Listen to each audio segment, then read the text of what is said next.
दुखी संसार करत असताना, अनेक लोकांनी आपल्याला त्रास देत असताना, आपण खड्ड्यात जावं म्हणून लोक प्रयत्न करतात, आपण दुखी असावं म्हणून लोक प्रयत्न करतात, त्रास देण्याकरता लोक आपल्याला प्रयत्न करतात, दारावर बसून राहावं म्हणून लोक प्रयत्न करतात.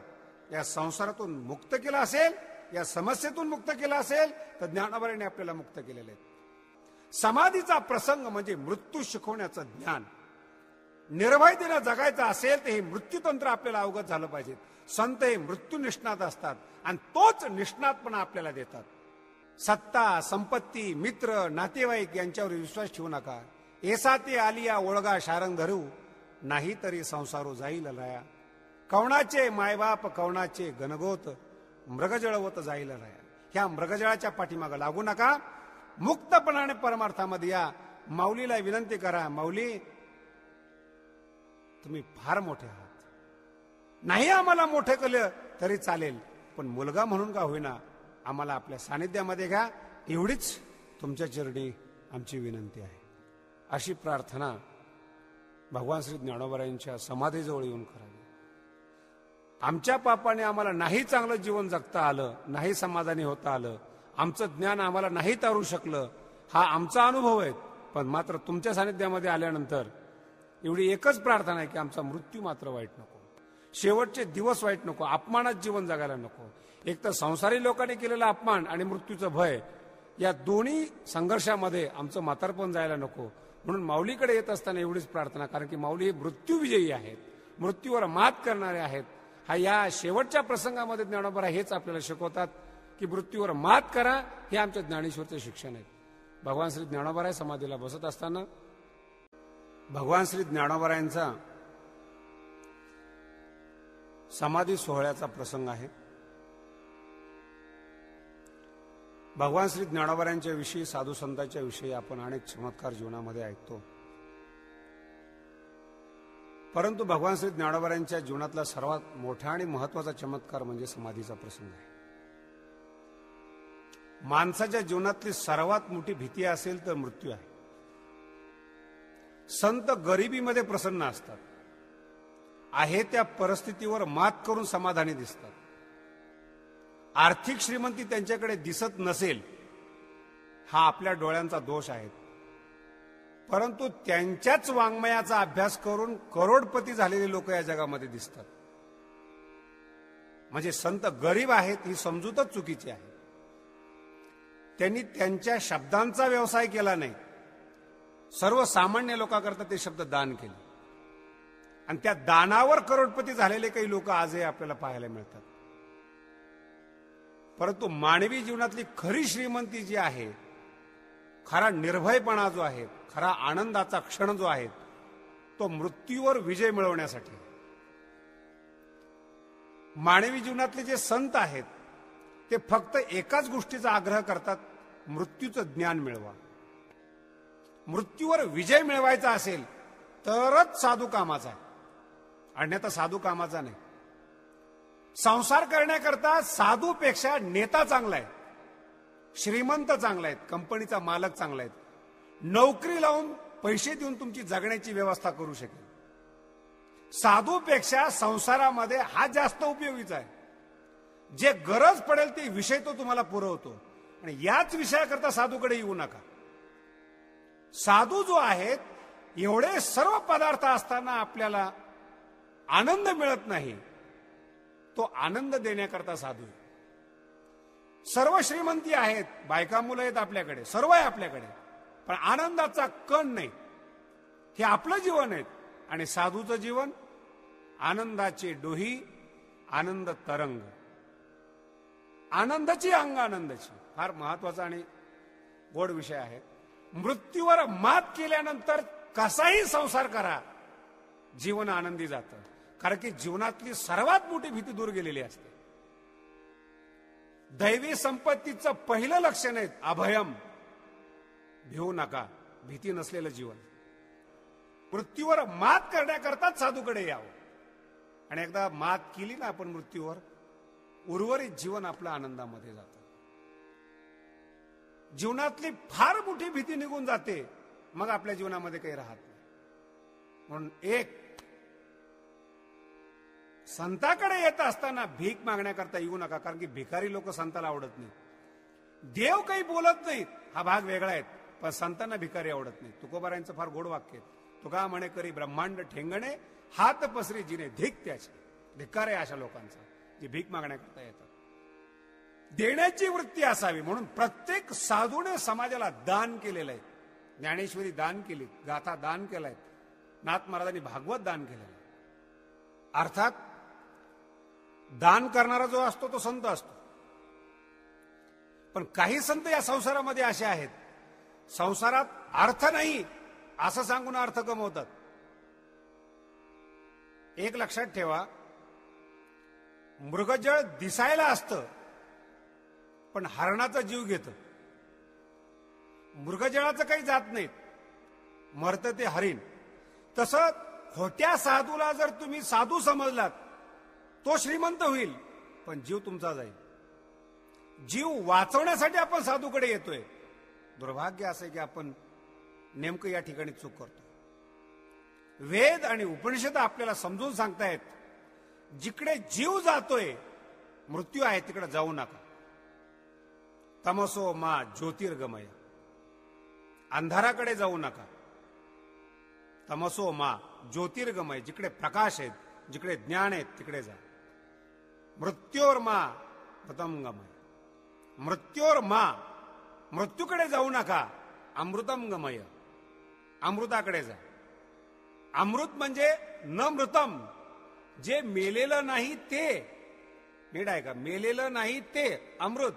अमृत काही पिण्याची वस्तू नाही, प्याले की अमर झालात, ही अंधश्रद्धा आहे, झटकून टाका. न मृतम, जे मेलेलं नाही ते ज्ञान आहे.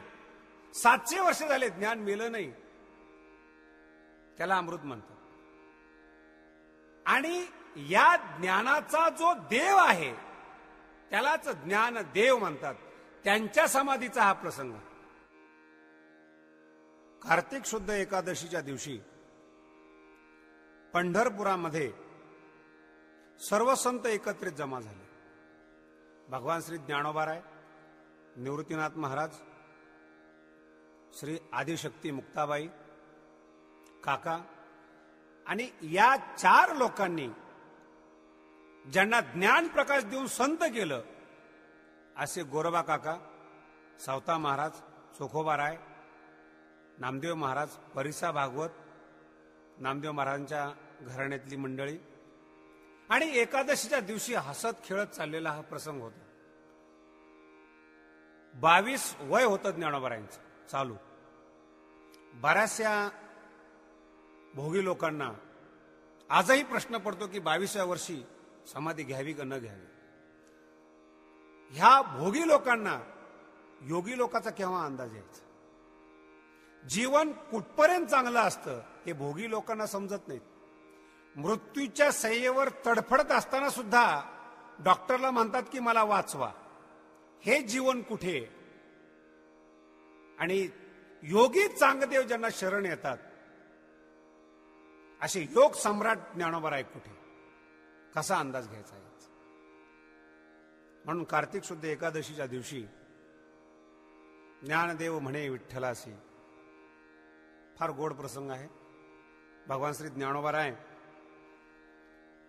भगवंताला म्हणतात की देवा, खूप जीवन जगलो, खूपसं लिहून ठेवलं, खूप तुझी सेवा केली, आता मला असं वाटतं की परी समाधी हे तुझं पासी घेईन देवा. पंढरपुरामध्ये समाधी घ्यावी, भगवंताच्या सानिध्यामध्ये समाधी घ्यावी, हा आपल्या मनातला विचार ज्ञानोबाराय बोलून दाखवतात. ज्ञानोबारायांचा मृत्यू झालेला नाही हे याच्यावरून सिद्ध आहे.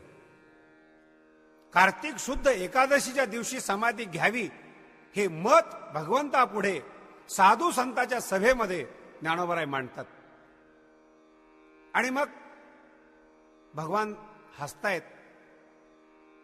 भगवंत म्हणतायत, ऐकेगा ज्ञान चक्रवर्ती तू तव ज्ञानाचीच मूर्ती. परी पुससी हे आरती कळली मज. तू विचारतोयस मला, मला कळालं. मोठ्या माणसाची आज्ञा घेऊन जीवनामध्ये काहीतरी काम करावं. समाधीचा प्रसंग फार मोठा आहे. आपल्या गुरुला बोलता येत नाही की मला समाधी घ्यायची, कारण की गुरु म्हटले असते मी तुझ्यापेक्षा मोठा आहेत, अगोदरच कशी समाधी घेतोस. म्हणून भगवंताला साकडं टाकताय, कारण की आपल्या गुरुला समजवण्याचं काम हे भगवंताकडे ज्ञानोबाराने अनपेक्षितपणे सुचवलं. ज्ञानोबाराची हिंमत नाही आपल्या गुरुंना बोलायची, कारण की गुरु घराण्यातली परंपरा आहे, जुन्या काळातली परंपरा आहे. गुरु पुढे बोलत असताना विनम्रतेनं पापणी खाली घेऊन बोललं जातं. असेच शिष्य जगामध्ये सर्वात मोठे होतात. मातीच्या गुरुकडून ज्ञान मिळवलं तो एकलव्य, आणि गुरुची माती करतात ते वर्तमान काळातले शिष्य.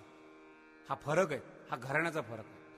गुरुला असं म्हणू शकत नाही ज्ञानोबा आहे की मला समाधी घ्यायची, कारण की वय मोठे आहेत गुरूंचं, अगोदर त्यांनी घ्यावी.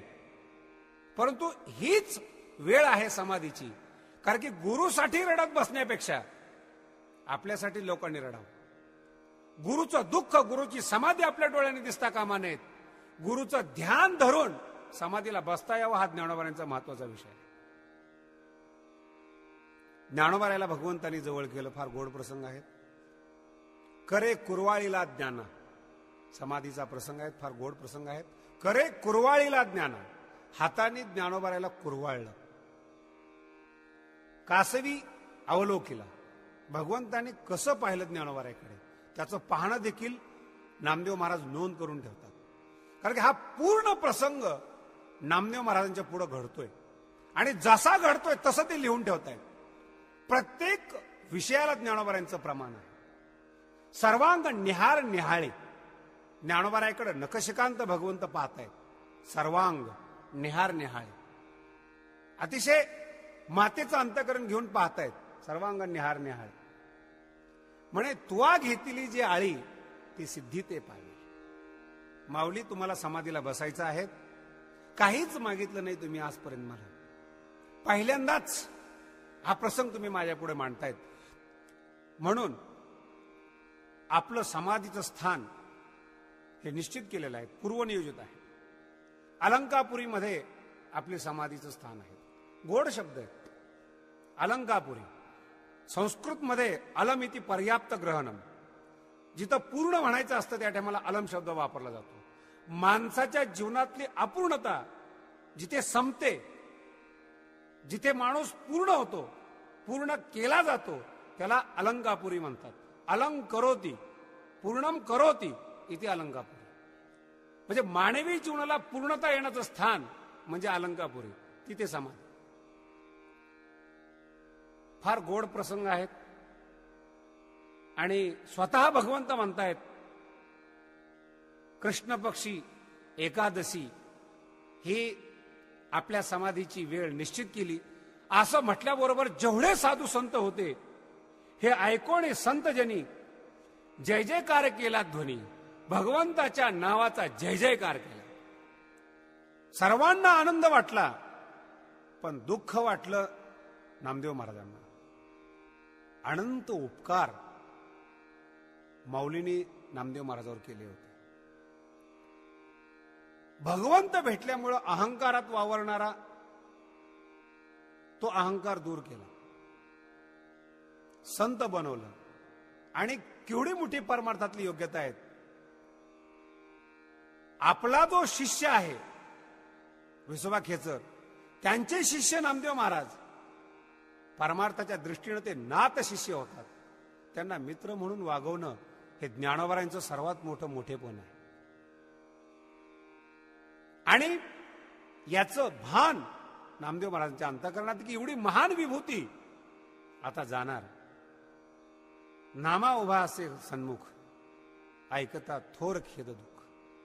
अंतःकरण कळवळून यायला लागलं, दुःखाने भरलं अंतःकरण. देव सतत आहे आपल्या बरोबर, पण हा साधू जर निघून गेला आपल्या जीवनातून, हा साधू जर समाधीमध्ये बसला तर पुन्हा आपल्याला दिसणार नाही. ज्यांनी ज्ञान पाहिले ते काय अज्ञानाकडे पाहणार, काय प्रश्नता जीवनामध्ये येणार. नामा झाला भयभीत चित्ते, ज्ञानासारखे रत्न मागवते न देखो. फार महत्वाचा शब्द आहे. पुन्हा हे रत्न पाहायला मिळणार नाहीत. म्हणून भगवंतावर आक्षेप घेतायत, कैसा होय तुझा दास, कैसी पाहू तुझी वास, ज्ञाना कारणे कासा विस जीव माझा होत असे. टाहो फोडला नामदेव महाराजांनी. नामदेव महाराजांना भगवंतांनी जवळ केलं, डोक्यावरून हात फिरव. नामाला सांगितलं की नामा तू रडू शकतोस कारण की भक्त आहे, माझ्याकडे बघ. तुमच्यासारखी संत मंडळी मला मोठं करतात, माझ्यावर प्रेम करतात. संसार सोडून प्रेम करणारी तुम्ही मंडळी आहात. तुम्ही जात असताना माझ्या अंतःकरणात किती दुःख वाटत असेल याचा तुला अंदाज नाही. पण एक सांगू, ज्ञानदेव ज्ञानसागरू भगवंत म्हणताय. ज्ञानदेव ज्ञानागरू, ज्ञानदेव भवसिंधू तारू, प्रत्यक्ष रूपे पयास. समुद्रातून तरून जायचं असेल तर नौकेचा आधार लागतो. तसं संसारूपी समुद्रातून तरून जायचं असेल, प्रत्यक्ष रूप म्हणजे ज्ञानोबा आहे. ज्ञानेश्वरी, अनुभवामृत, 65 हरिपाठ हे संसारातून तरून जाण्याचे मार्ग आहेत. याच्यावर आधार घेऊन संसार करायचे मार्ग नाहीत. हे तरून जाण्यासाठी आहेत, लोकांना तारून नेण्यासाठी आहेत. भगवंत म्हणतायत ज्ञानदेव हेच ज्ञान, ज्ञानदेवी ज्ञानधर्म, ज्ञानदेवी ज्ञाननेम सर्वतापयस. आणि सर्वात महत्वाचा मार्ग सांगतायत ज्ञानदेव हाच नेम. ज्ञानेश्वरी वाचणं, ज्ञानेश्वरीतलं ज्ञान एकत्रित करणं हाच नेम. ज्ञानदेवी धरलिया भाव, ज्ञान होईल जीवा सर्व, याशी संदेह नाही. फार महत्वाचा विषय माऊलीविषयी बोलतात आणि भगवंतानं दिलेली पावती. तुम्ही आम्ही संसारातले फार मोठे अज्ञानी लोक आहोत. एवढं मोठं रत्न कधी आपल्याला भेटलं नाही. पंढरपूरचा संपूर्ण समुदाय आळंदीमध्ये आला. आळंदी त्यावेळेस सजवली होती. विजा नव्हत्या, पण विजेसारखी व्यवस्था होती. आल्याड पल्याड पताकांचे भार, मध्ये मनोहर इंद्रायणी, पिवळ्या पारव्या अनेक हिरव्या, निळवर्ण साऱ्या लखलखीत, जरी जरतरी झाल्या राणभरी, विजा त्यावरी खेळताती. अशा प्रकारे आळंदीचं वर्णन आलेलं आहे. दशमीच्या दिवशी सर्व लोक आणि साधू संत एकत्रित येऊन जागर करतायत. एकादशीला जागर होतो, द्वादशीला जागर होतो. सर्वांच्या आग्रहामुळे हे 2 दिवस अधिक वाढले जातात समाधी प्रसंगामध्ये. आणि त्रयोदशीच्या दिवशी मात्र भगवंत स्वतः म्हणतायत, देव म्हणे ज्ञाना होई सावधान, माग वरदान मजक आहे. शेवटचा प्रसंग आहे. माऊलीला विनंती करतायत भगवंत, जीवन पूर्ण होतंय माऊली, समाधीला आपण बसतायत, काही मागायचं असेल तर सांगा. माऊली म्हणतायत एक वस्तू मागावी. भगवंता, कार्तिक शुद्ध एकादशी ही तुझ्याकडे असते. ज्ञानदेव म्हणे शुद्ध कार्तिक मासी, व्रत एकादशी स्वामीकडे. कृष्ण पक्षी व्रत हरिदिनी पूर्ण, मागितला मान ज्ञानदेव. भगवान श्री आनंदानं हा मान ज्ञानोबारायला देत आहेत. पुढचा प्रसंग फार गोड आहे. नामदेव महाराज आणि इतर साधू संत ऋषी मुनी आणि 4 भावंड त्या ठिकाणी जमा झाली. एक एक शब्द ज्ञानोबारायांचा आठवतो. काय केलं ज्ञानोबारायांनी? भगवंताचा शब्द पहा कसा आहे. अहंकार पोटीचे उतरिले जहर, केला उपकार जगा माझा. आजपर्यंत ज्या ज्या लोकांनी ज्ञानावर बोलणं केलं त्या ज्ञानाने अभिमान वाढला, अहंकार वाढला. पण ज्ञानेश्वरी असा एक उतारा आहे, अहंकार पोटीचे उतरिले जहर. ज्या ज्या ज्ञानी लोकांना आम्ही ज्ञान सांगतोय असं वाटत होतं, ज्ञानेश्वरी वाचल्यानंतर त्यांचा अहंकार उतरतो. अर्थात हा ज्ञानोबारायांच्या जीवनातला सर्वात मोठा चमत्कार आहे. अहंकाराचं निरसन करणं हे मोठमोठ्या लोकांना जमलं नाही. ते काम ज्ञानोबारायांनी जगावर उपकार करण्यासाठी केलं. हे एक एक प्रसंग प्रत्येक साधू आपल्या जीवनामध्ये आठवत होता. समाधीला बसत असताना भगवान श्री ज्ञानोबारायांनी सर्वात पहिली पूजा भगवंताची केली. नामदेव महाराजांनी हातामध्ये ताट घेतलं गंध अक्षदाचं आणि भगवंताचं पूजन केलं. भगवंताचं पूजन झाल्यानंतर साधू संतांचं पूजन केलं आणि सरतेशेवटी पूजन केलं निवृत्तीनाथ महाराजांचं. फार गोड प्रसंग आहेत. आपल्या सद्गुरूचं पूजन करत असताना ज्ञानोबारांनी अंतःकरणातले सर्व भाव, विश्वास, आशा निवृत्तीनाथ महाराजांच्या पायावर ठेवल्या. हात जोडून विनंती केली, तुमच्यामुळे मी भवसागर पार झालो. आज जो काही माझ्या तोंडातून निघणारा ज्ञानाचा शब्द आहे याच्यावर पूर्ण तुमची कृपा आहे, सद्गुरू तुमची कृपा आहे. इतकी विनम्रता आपल्या शिष्याच्या, लहान भावाच्या अंतःकरणात पाहिल्यानंतर म्लान झालेले निवृत्तीनाथ महाराज, पडलेले चेहऱ्यांचे निवृत्तीनाथ महाराज, वैराग्यामुळे त्यांनी आतापर्यंत जो बांध रोखून ठेवला होता तो फुटतो. आणि पहिली प्रक्रिया निवृत्तीनाथ महाराजांच्या हातून घडते. तो त्यांचा जो हात आहे तो माऊलीच्या चेहऱ्यावरून उतरला जातो. निवृत्तीने हात उतरिले वदना, पहिली प्रक्रिया आहे. हात आपोआपच माऊलींच्या चेहऱ्याकडे जातो. कुरुळे केस, योग्यांचा चेहरा, सूर्यासारखं तेज ज्ञानोबारांच्या चेहऱ्यावर. नामदेव महाराजांनी माऊलींच्या शरीराचं खूप सुंदर असं वर्णन केलेलं. उगवला खांब कर्दळीचा गाभा. माऊलीचा जो रंग आहे कर्दळीच्या गाभ्याप्रमाणे होता. कुरुळे केस होते, हसरा चेहरा होता, कमळाप्रमाणे प्रफुल्ल डोळे होते, वाणीमध्ये ब्रह्मरस होता. असे ज्ञानोबा समाधीला बसतायत. त्याच चेहऱ्यावरून निवृत्तीनाथ महाराज हात उतरवतात. राहवत नाही निवृत्तीनाथ महाराजांना.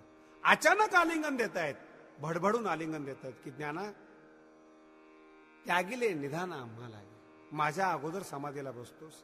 अरे दुःखाकरता आम्हाला सोडून दिलंस, आम्ही दुःख भोगाव तुझ्याशिवाय सोडून दिलंस. तुला असं वाटत होतं का आतापर्यंत की तुझ्याशिवाय मी राहू शकतो? चुकीची कल्पना आहे. माऊली तुम्ही आहात, तुमच्याकडे पाहून आम्ही जीवन जगतो. आई आणि वडील लहानपणी निघून गेले, एवढं दुःख झालं नाही ज्ञाना. निवृत्तीनाथ महाराजांचे शब्द फार सुंदर आहे, समजण्यासारखे आहे. माता पिता आम्हा त्यजिले जेव्हा, ऐशे दुःख तेव्हा झाले नाही. आई आणि वडील ज्यावेळेस आम्हाला सिद्धपेठातून सोडून जात आहेत, असं दुःख आम्हाला त्यावेळेस झालं नाही. आज जेवढं दुःख या वयामध्ये, या ज्ञानस्थितीमध्ये आम्हाला होते, एवढं दुःख त्यावेळेस झालं नाही. कडाडून आलिंगन देत आहेत, डोळ्यातून पाणी येत आहेत. सतत रडणारे नामदेव महाराज अचानक रडणं बंद करतायत, कारण की निवृत्तीनाथ महाराज टाहो फोडतायत. खरी ती दीर्घ ध्वनी, फार गोड शब्द नामदेव महाराज वापरतायत, मोठ्याने ओरडतायत. नामदेव महाराज भगवंताला म्हणतात की देवा, नामा म्हणे आता पेटला हुताशन, खरा समाधान निवृत्तीचे.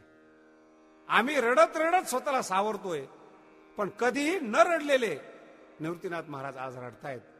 खरा समाधान निवृत्तीचे. भगवंतांनी निवृत्तीनाथ महाराजाला आलिंगन दिलं आणि जवळ केलं आणि सांगितलं, तुमच्यासारख्या ज्ञानी माणसाने अशा पद्धतीनं वागावं हे शोभत नाही. दुःख मला सुद्धा आहे, पण आपल्या मोठ्या माणसाची विशेषता अशी आहे, बाहेरून सामान्य माणसाला दिसत नाहीत. आपण जर रडू लागलो तर सामान्य माणसाने काय करावं, त्यांनी कुठं जावं? निवृत्तीनाथ महाराज म्हणतायत, काही केल्या मन राहत नाही. आवरण्याचा प्रयत्न करतोय मी, पण काहीही केलं तरी माझं मन माझ्या ताब्यात राहत नाही. त्यांना विचारलं, काय विशेषता वाटते तुम्हाला? निवृत्तीनाथ महाराज आपल्या शिष्याचं वर्णन करतायत. अमर्यादा येणे कधी नाही केली. खूप दुःख आम्ही जीवनामध्ये सहन केलं, गांजलं आम्हाला दुःखाने. मोठ्या भावाची आणि सद्गुरूची मर्यादा कधी आणि उल्लंघन केली नाही. गुरु शिष्य पण सिद्धी नेली. काढोनिया गुह्य वेद केले फोल, आठविती बोल मना माझे. काय काय केलं ज्ञानोबारांनी. निवृत्तीनाथ महाराज भगवंताला सांगतायत. हा सामान्य लोकांचा प्रसंग नाही. ऐकणारे भगवंत आहेत, सांगणारे निवृत्तीनाथ महाराज आहेत. ज्याच्या विषयी सांगतात ते ज्ञानोबा आहेत. पुढचा प्रसंग फार गोड आहे. काकांचा हात माऊलीने हातामध्ये घेतला आणि भगवंताच्या हातामध्ये दिला. हा माझा लहान भाऊ आहे. उर्वरित आयुष्य यांचं कसं जावं हे तुमच्या स्वाधीन आहे. मुक्ताबाई आदिशक्ती आहे. निवृत्तीनाथ महाराज परिपक्व आणि सागर आहेत ज्ञानाचे. भगवंत हसायला लागले. भगवंत म्हणतायत, माऊली आयुष्यभर दुसऱ्याचीच काळजी केली, आपण समाधीला बसता हे विसरू नका. रुक्मिणी मातेला खुणवलं. रुक्मिणी माता ज्ञानोबारायांचं ताट करायला जाते आणि माऊलीला बोलवत आहेत नामदेव महाराज. नामा म्हणे देवा परब्रह्म अन्न, जातो बोलवण ज्ञानदेवा. सर्व संतांच्या पंक्ती बसल्या. मुगाचं वरण, जेवणाचे जे जे काही पदार्थ होते ते सर्व वाढलेले होते. जेवत असताना वाढणारे भगवंत आहेत. सर्व संत एकत्रित बसून जेवतायत. एक एका लागी देता ती प्रसाद. प्रत्येक जण आपापल्या ताटातला प्रसाद एकमेकाला देतोय. वाढणारा भगवंत आहे. जेवणारे आनंदाने जेवतायत. नामदेव महाराजांनी भगवंताचं अंतकरण हेरलं. सोवळ्याने हरी वाढितो सकळा, मनीचा कळवळा कोण जाणे. सोहळं नेसून भगवंत वाढतायत. जेवणारे जेवतायत. मनीचा कळवळा कोण जाणे. अंतकरणातला जो कळवळा आहे, जे भगवंताला मनातून वाटते, कोण जाणे. नामा म्हणे स्वस्थ जेविल्या पंगती. जेवढे साधू संत जेवायला बसले होते जेवून उठले. नामदेव महाराज म्हणतायत, नामा म्हणे भेटा लहान थोर सारे, जातो ज्ञानेश्वर समाधीस. आता जेवल्यानंतर माऊली समाधीला जाणार आहेत. लहान थोर सर्व मंडळींनी भेटून घ्या. सर्व ज्ञानोबारांच्या पाया पडतायत. एका हाताला भगवंत धरतायत आणि दुसऱ्या हाताला निवृत्तीनाथ महाराज धरतायत. आणि एक एक पावलं पुढं टाकत टाकत जिथं समाधीची जागा आहेत तिथं जात आहेत. सिद्धेश्वर मंदिराच्या पुढे जो नंदी आहे तो बाजूला करतायत.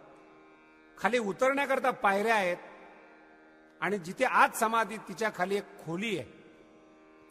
त्या खोलीमध्ये धुवट वस्त्रांची घडी ते अमोल, तुळशी आणि बेल अंथरले, दुर्वा दर्भवरी टाकिले मोकळे, पुष्पिती सकळे समर्पिली. नामा म्हणे येथे छाया निरंतर, सुखी ज्ञानेश्वर सुखावला. पुढे ज्ञानेश्वर जोडून या कर, बोलती उत्तर स्वामी सर. बसलेल्या अवस्थेमध्ये अंतिम शब्द आपल्या गुरुबरोबर बोलतायत.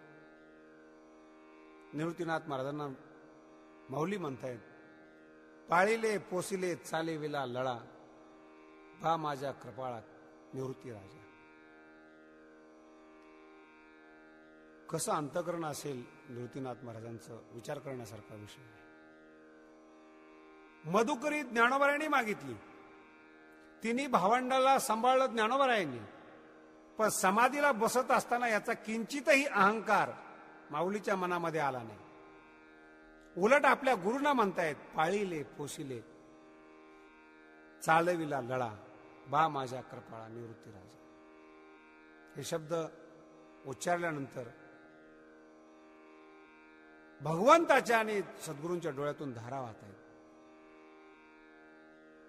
निवृत्तीनाथ महाराज म्हणतायत की माऊली, माझी तर सेवा केलीच तुम्ही, पण संपूर्ण जगाची सेवा केली. आपले ग्रंथ, आपलं ज्ञान चंद्र सूर्य असेपर्यंत, जोवरी चंद्र सूर्य तोवरी कीर्ती घटस्थिर. या सर्व विषयामध्ये सतत प्रेरणा स्रोत असणारी मुक्ताबाई आतापर्यंत शांत होती. कुठल्याही शब्दांचा प्रयोग मुक्ताबाईने केला नव्हता. फक्त डोळ्यातून अश्रू वाहत होते. सर्वच संत रडत होते, पण मुक्ताबाईंच्या डोळ्यातून अश्रू वाहत, कारण की प्रेरक मुक्ताबाई होते. ताटीचा प्रसंग हा मुक्ताबाईमुळे घडला. ज्ञानोबारांच्या जीवनाला जे वळण मिळालं, समाज सन्मुख जे ज्ञानोबाराय झाले ते मुक्ताबाईमुळे झाले. मुक्ताबाईकडे पाहिलं. मुक्ताबाईच्या डोळ्यातून अश्रू येत होते. लहानपणीपासून वयाच्या 5व्या वर्षीपासून पोटाला धरून ज्ञानोबारायांनी तिला सांभाळलेलं. घरात काही नाही, मधुकरी ज्ञानोबारायांनी मागायची आणि स्वयंपाक मुक्ताबाईने करायचा. या दोघांनी मिळून आपल्या गुरुला जीव घालायचा हा क्रम होता. गेल्या 10 वर्षापासून चालू होता. आज एकटीच मुक्ताबाई आहे. ज्या ज्ञानोबारायांनी आई वडिलापेक्षा मला जास्त सांभाळलं ते आज समाधीमध्ये बसतायत, कळवळून अंतःकरणात. म्हणून अगदी मोजक्या शब्दामध्ये मुक्ताबाई सांगते, आम्हा माता पिता नित्य ज्ञानेश्वर. आई वडील गेले, मी लहान होते, मला कळलं नाही, पण आम्हा माता पिता नित्य ज्ञानेश्वर. मला आई आणि वडील यांची जेव्हा जेव्हा आठवण होत होती तेव्हा तेव्हा मी माऊलीकडे पाहत होते. नाही आता थार विश्रांतीस, आता मला विश्रांती नाही. कारण की निवृत्तीनाथ गुरु आहेत, मला बोलता येत नाही मोकळ्यापणाने. काका लहान आहेत, माझं अंतःकरण, मी स्त्री आहेत, माझ्या भावना, माझं प्रेम अभिव्यक्त करण्याचं ठिकाण आईप्रमाणे माऊली होते. ती जगाचीच माऊली होते, पण मुक्ताबाईची पण माऊली होते. मला अंतःकरण तिथं मोकळं करावंसं वाटायचं. इथून पुढे मी कोणापुढे अंतःकरण मोकळं करू शकत नाही, म्हणून डोळ्यातून अश्रू येऊन सांगतायत, आम्हा माता पिता नित्य ज्ञानेश्वर. नाही आता थार विश्रांतीस, आता मला माझ्या जीवनामध्ये विश्रांती म्हणून नाहीत. एक शब्द नीट ऐका, साधू संतांना आणि देवाला विश्रांतीचं स्थान म्हणजे ज्ञानोबा. अति पवित्र व्यक्ती भगवान श्री ज्ञानोबा आहे. इथे साधू संत आणि देव विश्रांतीला येतात. नामा म्हणे देवा चला तया ठाया, विश्रांती घ्यावया कल्पवय. एवढ्या चांगल्या संतांना जर ज्ञानोबा विश्रांती देत असेल, तुम्ही आम्ही लहान आहोत, अज्ञानी आहोत, पापामध्ये गुंतलेलो आहोत, संसाराने आपल्याला जखडलेला आहे. आपल्याला तर पर्यायच नाही ज्ञानोबाराशिवाय. वारकरी संप्रदायामध्ये फार गोड आणि चांगला प्रसंग आहेत. बाल्य अवस्थेमध्ये ज्ञानोबाराय समाधी लावून बसले होते. त्याच वेळेस स्वयंपाक तयार झाल्यानंतर आईनं तिची जी मैत्रीण होती तिला सांगितलं की इंद्राणीच्या तीरावर ज्ञानोबाराय बसलेत, जेवायला बोलवून आण. अध्यात्मातला सुद्धा गोड प्रसंग आहेत. ज्ञानाची आई भक्ती असते, ज्ञानाचे वडील वैराग्य असतं. वैराग्य आणि भक्ती ज्याच्या अंतःकरणात असेल तिथेच ज्ञान जन्माला येतं. जेवायला बोलवण्याकरता मैत्रीण जेव्हा जाते रुक्मिणी मातेची, ती ज्ञानोबाला म्हणते, देवाने आपल्याला जेवायला बोलवलं. माऊली समाधीमध्ये होते, सर्वात मोठा मी देव आहेत, मला कोणी बोलवलंय, येत नाही म्हणून जा असं माऊली म्हणतायत. खूप आग्रह केल्यानंतर सुद्धा जेव्हा माऊली येत नाही तेव्हा ती परत जाते, आईला सांगते. आईच्या लक्षात आलं की ज्ञानाला बोलवण्याकरता भक्तीने जावं, मध्यंतरी कुणी नसावं.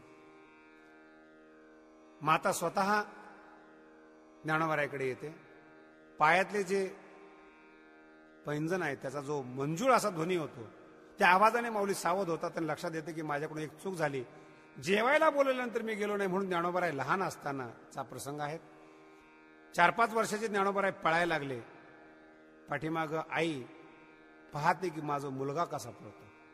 खरी आई आपल्या मुलाचं सौंदर्य पाहत असते, धरून पकडत नाहीत, हळूहळू पळत असते, कारण की ते मुलाचं सौंदर्य असतं. माऊली पळायला लागलेत, पाठीमागे माता आहे. माऊलीच्या लक्षात आलं की आपण किती जरी वेगात पळतो, ते आईच्या पावला इतपत मोठे पावलं अजून झाले नाहीत. म्हणून शेजारी जो इंद्राणीचा चिखल होता त्यात स्वतःला भिरकून दिलं, संपूर्ण अंगाला चिखल लावून घेतला. सर्वांग सुंदर असणारे ज्ञानोबाराय, फक्त दातच त्यांचे चमकत होते, बाकी संपूर्ण अंगाला चिखल लागलेला होता. चिखलाच्या कडेला माता उभी राहिली आणि विचारलं, झालं का तुझं? हसले, उचललं ज्ञानोबारायांना, इंद्रायणीमध्ये नेलं, स्वच्छ धुवून काढलं, पदराने अंग पुसलं, कडेवर घेऊन आले, वडिलांच्या मांडीवर माऊलीला बसवलं आणि एक एक घास भरवला माऊलीला. केवढ्या भाग्यवान असतील ह्या आई. संपूर्ण जगाला जीवनदान देणारे, ज्ञान देणारे माऊली, त्यांना घास भरवण्याचा प्रसंग आईच्या हातून येतो.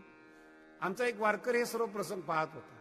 जेवण झाल्यानंतर जसे माऊली बाहेर आले, पाया पडून सांगितलं, माऊली आज जी तुम्ही लीला केली हे लक्षात ठेवा. माऊलीने विचारलं, काय केलं? काय नाही, तुम्ही पुढे पळत होता, चिखलात पडला, तुम्हाला धुतलं, मांडीवर बसवलं आणि जीव घातलं. माऊली म्हणले, त्यात काय विशेष आहे? आईचं कर्तव्यच आहे. वारकरी म्हणतो, हे आईचं कर्तव्य आहे, तुम्ही तर माऊली आहात. कदाचित आम्ही तुमच्यापासून लांब पडू, पापाच्या फुपाट्यामध्ये पडू, संसाराच्या चिखलात पडू, पण आम्हाला उचलत असताना माऊली मागे पुढे पाहू नका. आमच्या अंगाला संसाराचा चिखल लागलेला आहे, पापाचा चिखल लागलेला आहे. इथून आम्हाला उचलत असताना आमची उपेक्षा करू नका. भक्तीच्या गंगेमध्ये धुवून टाका, वैराग्याच्या मांडीवर बसवा आणि 2 ब्रह्मरसाचे खाऊ आम्हाला घाला. हे जसं आईने तुमच्या बरोबर केलेलं आहे तसंच आमच्या बरोबर करा. किंबहुना सर्वसुखी पूर्ण होणी तीही लोकी. किंबहुना सर्वसुखी फार महत्वाचा शब्द आहे. अज्ञानी असो, ज्ञानी असो, धर्म करणारा असो, अधर्म करणारा असो, सर्वांना समाधान दे, सर्वांवर कृपा कर. हे साधूचा अंतःकरण होतं. मी आपल्याविषयी एक शब्द फार महत्वाचा वापरतो. अशा साधूची स्तुती नाही करता आली तरी चालेल, पण साधूचा अपमान करू नका. एक तर संसारामध्ये पहिलं पाप करतो आपण, पण या पापापेक्षा जलद गतीनं जर पापाचं प्रायश्चित्त मिळत असेल तर संतांच्या अपमानाचं पाप मिळतं. म्हणून संत निंदा करू नका, बंद करा ते. एवढा मोठा रावण अनंत पाप करत होता, पण हनुमंतराय सारख्या संतांच्या शेपटीला जेव्हा तो आग लावतो त्याच वेळेस त्याला पापाचं प्रायश्चित्त मिळतं आणि संपूर्ण नगरी जळून भस्म होते. सोन्याची नगरी जळते कारण की साधूचा अपमान केला. नाही स्तुती केली तरी चालेल, पण साधूचा अपमान करू नका. आपल्या तोंडातून ते शब्द करू नका. संसार करत असताना अनंत पाप आपल्या हातून होतात, त्याच्यातून मुक्त करणारे साधू असतात आणि त्यांचीच निंदा करून अजून आपण आपल्या जीवनामध्ये पाप करून घेतो. हे दुर्भाग्य. पण एक, कितीही पापी असा, वाल्मिकासारखे पापी असा, तुम्हाला रामायणकार करण्याची क्षमता या साधू संतांमध्ये. संत म्हणजे परिस्पर्श आहेत, लोखंडाला सोनं करतात. भारताचा सर्वात मोठा डाकू साधूनं त्याला कवी केलं. ही ताकद आहे साधू संतांची, आणि हीच ताकद ज्ञानेश्वरीच्या रूपानं आपल्यापर्यंत येते. दुखी संसार करत असताना, अनेक लोकांनी आपल्याला त्रास देत असताना, आपण खड्ड्यात जावं म्हणून लोक प्रयत्न करतात, आपण दुखी असावं म्हणून लोक प्रयत्न करतात, त्रास देण्याकरता लोक आपल्याला प्रयत्न करतात, दारावर बसून राहावं म्हणून लोक प्रयत्न करतात. या संसारातून मुक्त केला असेल, या समस्येतून मुक्त केला असेल तर ज्ञानोबाने आपल्याला मुक्त केलेले आहेत. म्हणून जर दिवाळीचा आनंद घ्यायचा असेल तर आईने दिलेले पदार्थ खावेत. आईने पदार्थ कसे केलेत याचा विचार करू नये. मुलं झोपेत असताना आई दिवाळीचे पदार्थ करते, तसं आपण अज्ञानाच्या झोपेमध्ये असताना ज्ञानेश्वरी अनुभवामृत हे पदार्थ साधकासाठी तयार केलेत, साधकाच्या दिवाळीसाठी तयार केलेत. खाऊन तृप्त व्हावं, चव घ्यावी, त्याची चव कशी आली याची चौकशी करू नये. संसारात चव गेलेल्या माणसाला काय कळते की चव येते कशी. म्हणून जीवन परिवर्तन करणारे हे साहित्य आहेत. आनंदाने याचा स्वीकार करा आणि मृत्यूवर कसा विजय मिळवावा हे या ज्ञानोबारायकडून शिकावं. झाकली घटीचा दिवा नेनो काय झाला केधवा, या रीती जो पांडवा देह ठेवे, याला म्हणतात मृत्यू शिकवणं. आणि हाच शिकण्याकरता ज्ञानेश्वरीच्या दरबारामध्ये या, अनुभवामृतेच्या दरबारामध्ये या. योगी असा अथवा भोगी असा, ज्ञानोबाराचा दरबार मुक्त आहे. समाधीचा प्रसंग म्हणजे मृत्यू शिकवण्याचं ज्ञान. निर्भयतेनं जगायचं असेल तर हे मृत्यूतंत्र आपल्याला अवगत झालं पाहिजे. संत हे मृत्यू निष्णात असतात आणि तोच निष्णातपणा आपल्याला देतात. तुकोबारायांना विचारा, तुकोबाराय म्हणतात, याजसाठी केला होता अट्टहास, शेवटीचा दिस गोड व्हावा. आणि एकदा शेवटचे दिवस गोड झालेत, ज्ञानोबाराय म्हणतात, तुका म्हणे मुक्ती परिणिली नवरी, आता दिवस चारी खेळी मिळे. राहिलेले जे 4 दिवस आहेत हे खेळण्यामध्ये जातात. आणि हेच जीवनभर जर खेळावंसं वाटत असेल, ज्ञानोबारायांच्या दरबारामध्ये या. त्यांचं साहित्य, त्यांचं वाङ्मय आत्मसात करा आणि ज्ञानोबाराला विनंती करा, झालेल्या चुका आम्हाला माफ करा. कारण की आई आहेत आणि आई पूर्ण अंतःकरणातून आपल्या मुलाला माफ करत असते. विचित्र जरी मुलं असले तरी आई सांभाळते. अशा परमार्थातल्या विचित्र मुलांना माऊली सांभाळते. आंधळा आणि पांगळा जरी मुलगा असला तरी ते आईला सांभाळावंच लागतं. परमार्थात जर तुम्ही आलात, ज्ञानानं आंधळे असलात, आचरणानं पांगळे असलात, तरी माऊली तुम्हाला सांभाळते, तुमचा सांभाळ करते. फक्त एकच आहे, माऊलीला माऊली माना, दुसरीकडे जाऊ नका. कसंही असाल त्याच्याकरता हा दरबार खुला आहे. मोकळ्या अंतःकरणाने ज्ञानोबारायाकडे या. मृत्यूवर विजय मिळवा. आनंदाने आणि निर्भयतेने जीवन जगा. सत्ता, संपत्ती, मित्र, नातेवाईक यांच्यावर विश्वास ठेवू नका. एसाते आलिया ओळगा शारंग धरू, नाही तरी संसारो जाईल लया. कवणाचे मायबाप कवणाचे गणगोत, मृगजळवत जाईल लया. ह्या मृगजळाच्या पाठीमागं लागू नका. मुक्तपणाने परमार्थामध्ये या. माऊलीला विनंती करा, माऊली तुम्ही फार मोठे आहात. नाही आम्हाला मोठे केलं तरी चालेल, पण मुलगा म्हणून का होईना आम्हाला आपल्या सानिध्यामध्ये घ्या. एवढीच तुमच्या चरणी आमची विनंती आहे. अशी प्रार्थना भगवान श्री ज्ञानोबारायांच्या समाधीजवळ येऊन करावी. आमच्या पापाने आम्हाला नाही चांगलं जीवन जगता आलं, नाही समाधानी होता आलं, आमचं ज्ञान आम्हाला नाही तारू शकलं, हा आमचा अनुभव आहे. पण मात्र तुमच्या सानिध्यामध्ये आल्यानंतर एवढी एकच प्रार्थना आहे की आमचा मृत्यू मात्र वाईट नको, शेवटचे दिवस वाईट नको, अपमानात जीवन जगायला नको. एक तर संसारी लोकांनी केलेला अपमान आणि मृत्यूचं भय, या दोन्ही संघर्षामध्ये आमचं म्हातारपण जायला नको. म्हणून माऊलीकडे येत असताना एवढीच प्रार्थना, कारण की माऊली हे मृत्यूविजयी आहेत, मृत्यूवर मात करणारे आहेत. हा या शेवटच्या प्रसंगामध्ये ज्ञानोबा हेच आपल्याला शिकवतात की मृत्यूवर मात करा. हे आमच्या ज्ञानेश्वरचे शिक्षण आहे. भगवान श्री ज्ञानोबा समाधीला बसत असताना